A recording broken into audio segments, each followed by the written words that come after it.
कभी आपने ये फील किया है कि आपका दिमाग कभी बिल्कुल चुप नहीं होता। सुबह आंख खुलते ही कुछ न कुछ चलने लगता है। क्या करना है, क्या नहीं कर पाए, किसने क्या कहा, और फिर बिना नोटिस किए आप थक जाते हो। और सबसे अजीब बात यह होती है कि आपने अभी तक कुछ किया भी नहीं होता, बस सोचा होता है। ज्यादातर लोग ये समझ ही नहीं पाते कि उनकी थकान का सोर्स काम नहीं, उनका दिमाग होता है।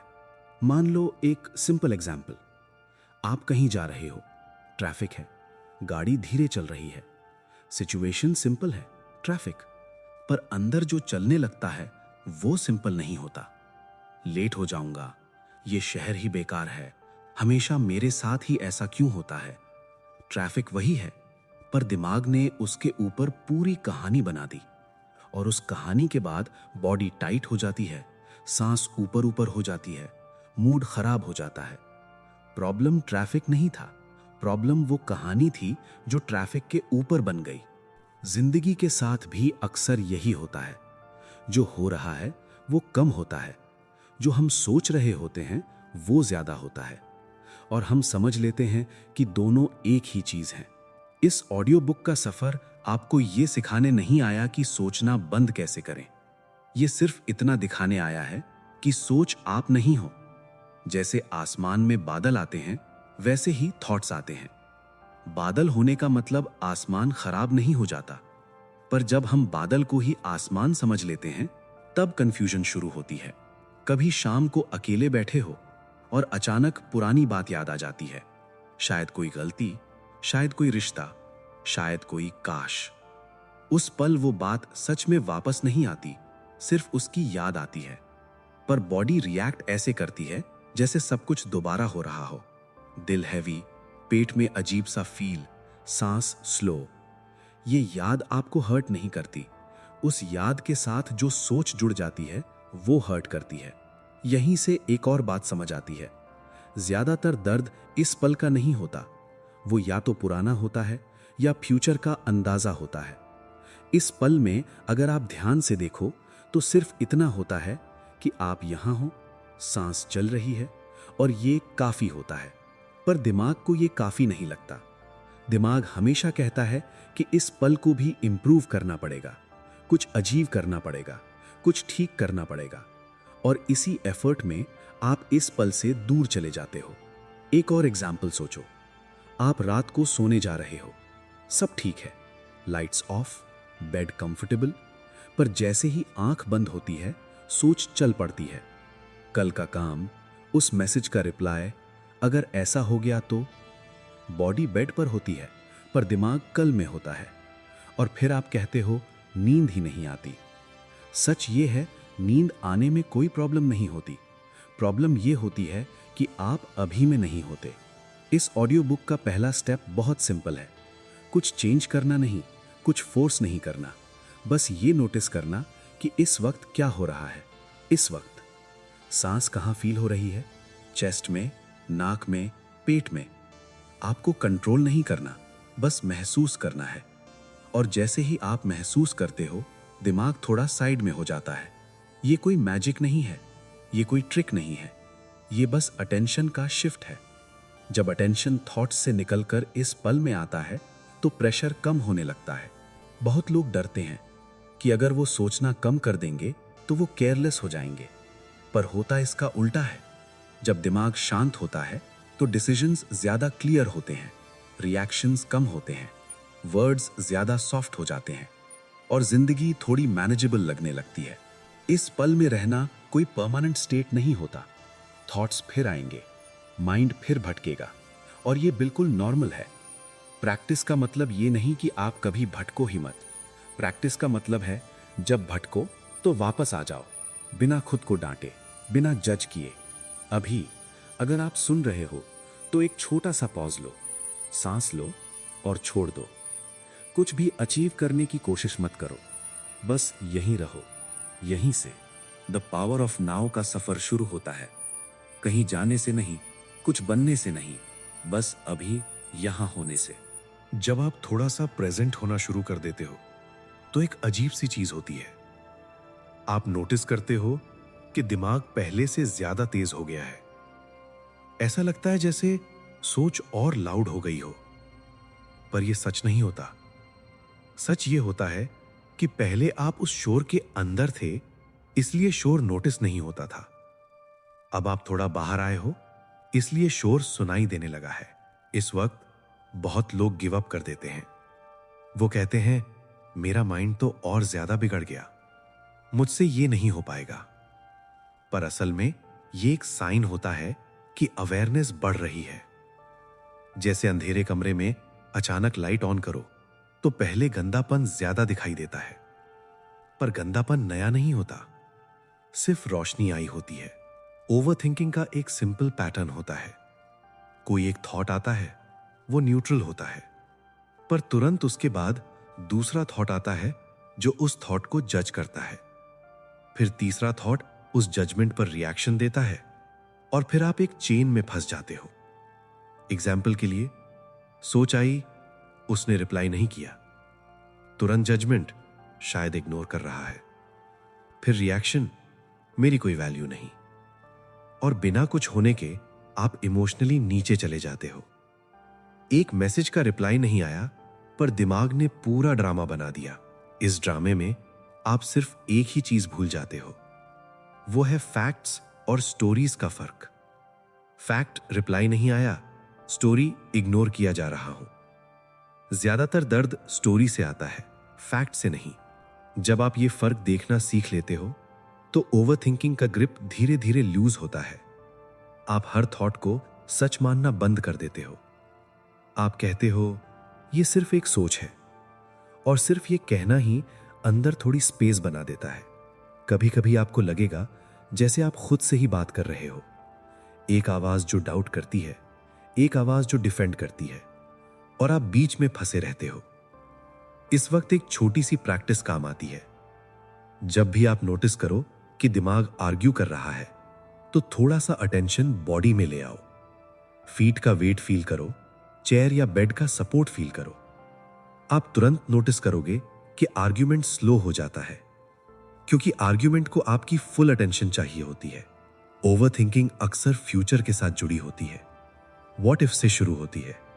व्हाट इफ फेल हो गया, व्हाट इफ लोग क्या सोचेंगे, व्हाट इफ सब बिगड़ गया। फ्यूचर में जो दर्द होता है वो इमेजिनेशन का दर्द होता है। बॉडी उसे रियल समझ लेती है, इसलिए स्ट्रेस रियल लगता है। पर फ्यूचर अभी एग्जिस्ट नहीं करता, अभी सिर्फ ये पल एग्जिस्ट करता है, और इस पल में आप सेफ हो। कभी किसी ने आपसे पूछा हो, तुम इतना टेंशन क्यों लेते हो, और आपके पास जवाब नहीं होता, क्योंकि टेंशन कोई लॉजिकल चीज नहीं होती, वो एक हैबिट होती है, और हर हैबिट अवेयरनेस से धीरे धीरे बदलती है, फोर्स से नहीं। कभी कभी जब आप शांत होते हो तो पुराने इमोशंस सरफेस पर आ जाते हैं। उदासी, गुस्सा, अकेलापन। ये इसलिए नहीं होता कि आप कुछ गलत कर रहे हो, ये इसलिए होता है क्योंकि पहले आप बिजी थे, अब स्पेस बन रही है, और जो दब गया था वो स्पेस में ऊपर आता है। इस वक्त आपका काम उसे फिक्स करना नहीं होता, सिर्फ इतना कहना होता है, मैं यहां हूं। जब आप किसी फीलिंग के साथ प्रेजेंट रहते हो तो वो फीलिंग अपनी कहानी आपको कंट्रोल करना बंद कर देती है। कभी ऐसा होता है कि आप बिना किसी वजह के रो देते हो। ये वीकनेस नहीं होती, ये रिलीज होता है। बॉडी जो कितने टाइम से होल्ड कर रही थी वो छोड़ रही होती है, और जब छोड़ होता है तो हल्कापन आता है। ओवरथिंकिंग तब ज्यादा होती है जब आप अपनी वर्थ थॉट से जोड़ने लगते हो। आज का दिन अच्छा गया तो मैं अच्छा हूं, आज का दिन बुरा गया तो मैं बेकार हूं। पर आपकी वर्थ किसी दिन से डिसाइड नहीं होती, आपकी वर्थ इस बात से डिसाइड होती है कि आप यहां हो, जिंदा हो, अवेयर हो, और ये काफी है। अभी एक पल के लिए अपनी बॉडी को फील करो। कहीं टाइटनेस हो तो नोटिस करो, उसे चेंज मत करो, बस नोटिस करो, और नोटिस करते ही वो थोड़ी सॉफ्टन हो जाती है। ये प्रोसेस धीमा है पर रियल है, और जो धीमा होता है वो गहरा होता है। अगर आप यहां तक सुन रहे हो तो इसका मतलब है आप अपने आप को थोड़ा सा समझने लगे हो, और यहीं से ओवरथिंकिंग का कंट्रोल फोर्स से नहीं, समझ से आता है। जब आप ओवर थिंकिंग को पहचानना सीख लेते हो, जब आप थॉट्स को थोड़ा साइड में रख पाते हो, तो जिंदगी का एक और लेयर खुलता है। वो लेयर है रिलेशनशिप्स। क्योंकि सबसे ज्यादा थॉट्स अक्सर लोगों के अराउंड ही घूमते हैं। किसी ने क्या कहा, किसी ने क्या नहीं कहा, किसी ने कैसे देखा, किसी ने कैसे बिहेव किया, और बिना नोटिस किए हम अपनी शांति दूसरों के रिएक्शंस के हाथ में दे देते हैं। मान लो कोई आपके साथ थोड़ा कोल्ड बिहेव करता है। फैक्ट सिर्फ इतना है, वो कोल्ड बिहेव कर रहा है, पर दिमाग तुरंत कहानी बनाता है। मैं इनफ नहीं हूं, मैंने कुछ गलत कर दिया, मुझे रिस्पेक्ट नहीं मिल रही। और फिर रिलेशनशिप में डिस्टेंस नहीं, अंदर डिस्टेंस आ जाता है। सच ये है कि दूसरों का बिहेवियर अक्सर उनके अंदर के स्ट्रगल का रिजल्ट होता है, आपकी वैल्यू का नहीं। पर जब तक आप प्रेजेंट नहीं होते, आप ये फर्क नहीं देख पाते। जब आप थोड़ा ज्यादा अवेयर हो जाते हो, तो आप नोटिस करते हो कि आप हर वक्त डिफेंड कर रहे हो अपनी इमेज, अपनी पोजीशन, अपनी बात।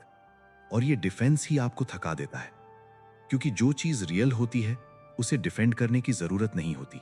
कभी कभी आप किसी आर्ग्यूमेंट में होते हो और आपको लगता है कि अगर आप चुप रहे तो आप हार जाओगे।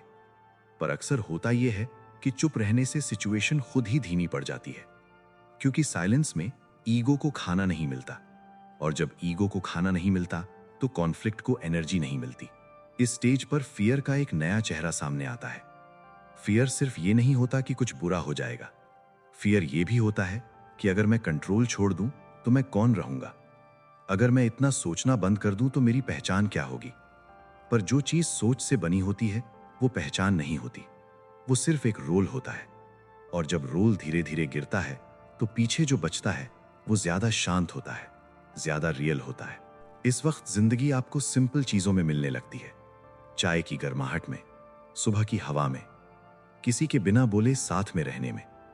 आप रियलाइज करते हो कि खुशी कोई पीक एक्सपीरियंस नहीं होती, खुशी अक्सर नॉर्मल मोमेंट्स में छुपी होती है। कभी कभी आपको लगेगा जैसे आप थोड़े अलग हो गए हो, पहले जैसे रिएक्ट नहीं करते, पहले जैसे ट्रिगर नहीं होते। लोग शायद नोटिस भी करें और कहें कि तुम बदल गए हो। और ये बदलाव गलत नहीं होता, ये बस इतना होता है कि आप खुद के साथ थोड़ा ज्यादा सच्चे हो गए हो। इस फेज में आपको लोनलीनेस का फील भी आ सकता है, पर ये लोनलीनेस अकेलापन नहीं होता, ये वो स्पेस होता है जहां आप बिना किसी रोल के रह पाते हो। और जब आप इस स्पेस में कंफर्टेबल हो जाते हो तो रिलेशनशिप्स और गहरी हो जाती हैं, क्योंकि अब आप उन्हें नीड से नहीं, प्रेजेंट से जीते हो। फियर तब आता है जब आप फ्यूचर में चले जाते हो, पर जब भी आप वापस इस पल में आते हो, फियर थोड़ा कम हो जाता है। इसलिए जब भी डर लगे, किसी आंसर की तलाश मत करो, बस अपनी सांस को महसूस करो। फियर सरवाइव नहीं कर पाता जब आप प्रेजेंट होते हो। अब धीरे धीरे आप ये समझने लगते हो कि आपको लाइफ को कंट्रोल करने की जरूरत नहीं। लाइफ तब बेटर चलती है जब आप उसके फ्लो में रहते हो। रेजिस्टेंस कम, ट्रस्ट ज्यादा। इस सफर का एंड कोई ग्रैंड एंडिंग नहीं होता, बस इतना होता है कि आप अपने आप के साथ ज्यादा सॉफ्ट हो जाते हो। आप हर थॉट पे भरोसा नहीं करते, हर इमोशन से लड़ते नहीं, और इसी सॉफ्टनेस में रियल स्ट्रेंथ होती है। अभी इस पल को महसूस करो, कहीं पहुंचना नहीं है, कुछ बनना नहीं है, आप जो हो वो काफी हो। और जब आप इस बात को सिर्फ समझते नहीं, महसूस कर लेते हो, तो द पावर ऑफ नाउ सिर्फ एक आइडिया नहीं रहता, एक जिंदा एक्सपीरियंस बन जाता है। अब इस पल को बस थोड़ा सा महसूस करो। आपने जो सुना उसे याद रखना जरूरी नहीं, बस इतना काफी है कि आप यहां हो। कभी कभी जिंदगी हैवी लगती है और दिमाग ज्यादा बोलने लगता है। जब भी ऐसा हो, एक सांस लो और वापस इस पल में आ जाओ। आपको परफेक्ट होने की जरूरत नहीं, आपको सब समझने की भी नहीं। जैसे हो वैसे ही काफी हो। अगर रात है तो बॉडी को रेस्ट लेने दो, अगर दिन है तो अपना काम धीरे से कंटिन्यू करो। ये था इनसाइडर काम के साथ आज का सफर। जब भी शांति चाहिए, आप यहीं मिलोगे। शुक्रिया और अपना ख्याल रखो।